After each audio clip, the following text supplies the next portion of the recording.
ఈ మధ్య కాలంలో కెనడా భారత్ సంబంధాలు దెబ్బతిన్నాయి.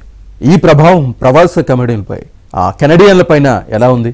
అక్కడి ట్రూడో ప్రభుత్వం ఖలిస్తానీ ఉద్యమానికి ఊతమిస్తున్న నేపథ్యంలో మన వారికి ఏమైనా ముప్పుందా అంటే అవునని అంటున్నారు విశ్లేషకులు.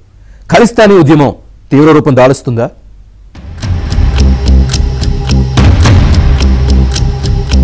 కెనడాలో నివసిస్తున్న భారతీయులు ఖలిస్తానీ తీవ్రవాదుల నుంచి తీవ్ర ముప్పును ఎదుర్కొంటున్నారు. ఖలిస్తానీ అనుకూల సంస్థలు అక్కడి భారతీయ సమాజాన్ని టార్గెట్ చేస్తున్నాయి. వారికి పాకిస్తాన్ కూడా సాయం చేస్తోంది. కెనడా ప్రభుత్వం మద్దతు ఉండనే ఉంది. ఖలిస్తానీ వేర్పాటువాదులు తమ ఉద్యమాన్ని తీవ్రతరం చేశారని భారత నిఘా వర్గాలు హెచ్చరించాయి. భారతీయులు అధిక సంఖ్యలో నివసించే ప్రాంతాల్లో దీని ప్రభావం స్పష్టంగా కనిపిస్తోంది. ఈ నిరసనలు త్వరలోనే హింసాత్మకంగా మారి దాడులకు పాల్పడొచ్చని భావిస్తున్నారు. స్థానిక పోలీసులు అధికారుల సహకారంతో కెనడాలో ఖలిస్తాన్కు వ్యతిరేకంగా గళం విప్పుతున్న ఇండియన్స్ వివరాల్ని ఈ సంస్థలు సేకరిస్తున్నాయి. కెనడాలో ఇండియన్ కమ్యూనిటీల సోషల్ మీడియా గ్రూపుల్లో ఖలిస్తానీ సంస్థల సభ్యులు చొరబడ్డారు.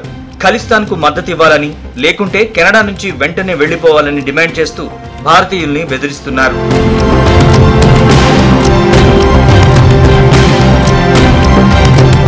ఖలిస్తానీయుల బాధలు పడలేక కెనడాలో ఆస్తుల్ని అమ్ముకోవడం ప్రారంభించారు చాలా మంది భారతీయులు. వీరంతా స్వదేశానికి రావాలనే ఆలోచనలో ఉన్నారు. ఈ ఏడాది చివరి నాటికి ఖలిస్తాన్ వేర్పాటువాదుల పరిస్థితి మరింత తీవ్రమవుతుందని, భారతీయులకు సమస్యగా మారుతుందని మన దేశం అంచనా వేస్తోంది. ఉపాధి అవకాశాలు, అదేవిధంగా ఆ రిలేటెడ్ ఇష్యూస్ అక్కడి యూత్ని, మొత్తం సమాజాన్ని దెబ్బతీస్తున్నాయి. ఉద్యోగ అవకాశాలు తగ్గిపోయిన తర్వాత సాధారణంగా పౌరుల్లో పొదుపు అంటే కూడబెట్టుకున్నదంతా కూడా హరించుకుపోతుంది. కొత్తగా ఏదైనా వినియోగ వస్తువులు కొనుక్కోవడానికి కానీ, లేదా ఇళ్ళు కొనుక్కోవడానికి కానీ అవకాశం ఉండదు. ఇట్లాంటి అనేకమైనటువంటి సమస్యలతోటి కెనడా ఈరోజు సంక్షోభాన్ని, ఒక విధంగా సామాజిక పరమైనటువంటి సంక్షోభాన్ని కూడా ఎదుర్కొంటున్నది. కెనడా ప్రధాని జస్టిన్ ట్రూడో మిత్రుడు జగ్మీత్ సింగ్ నేతృత్వంలోని న్యూ డెమోక్రటిక్ పార్టీకి ఖలిస్తానీ వేర్పాటువాదుల నుంచి భారీగా నిధులందాయి. ఫలితంగా వారికి ప్రభుత్వం కూడా అండగా ఉంటోంది.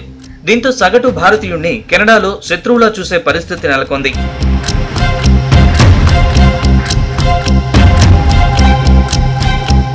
మరోవైపు కెనడా ప్రభుత్వం బహుళ ప్రవేశ వీసా జారీ నిబంధనల్ని కట్టుదిట్టం చేసింది. ఈ మేరకు కొత్త నిబంధనల్ని విడుదల చేసింది.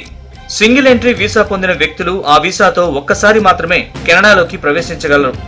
బహుళ ప్రవేశ వీసా పొందిన వ్యక్తులు అది చెల్లుబాటయ్యే గడువు వరకు ఎన్నిసార్లైనా వెళ్లి రావచ్చు. సింగిల్ ఎంట్రీ వీసాలు ఎన్నాళ్లకు జారీ చేయాలన్నది కూడా అధికారులే నిర్ణయిస్తారు. బహుళ ప్రవేశ వీసాలైతే 10 ఏళ్ల కాలానికి జారీ చేసేవారు.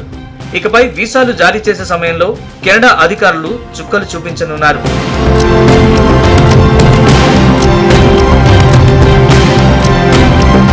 భారత్ కెనడా మధ్య సంబంధాలు సరిగా లేకపోవడంతో కెనడా ప్రభుత్వం భారతీయులపై ఈ నిబంధనను విధిస్తోంది. ఖలిస్తానీ వేర్పాటువాది నిజ్జర హత్య వెనుక ఇండియా హస్తం ఉందని కెనడా ఆరోపిస్తోంది. దీన్ని భారత్ తిప్పికొట్టినా కెనడా తీరు మార్చుకోవడం లేదు. ఇరు దేశాలు తమ దౌత్యవేత్తలు, కాన్సులేట్ స్టాఫ్ ని వెనక్కి పిలిపించుకున్నాయి. కెనడాలో ఇటీవలి కాలంలో హిందూ ఆలయాలపై దాడులు జరిగినా పట్టించుకునే నాదుడే లేడు. సో ఇలాంటి సమయంలో అత్యవసరం అనుకుంటే తప్ప కెనడా వెళ్లకపోవడం ఉత్తమం.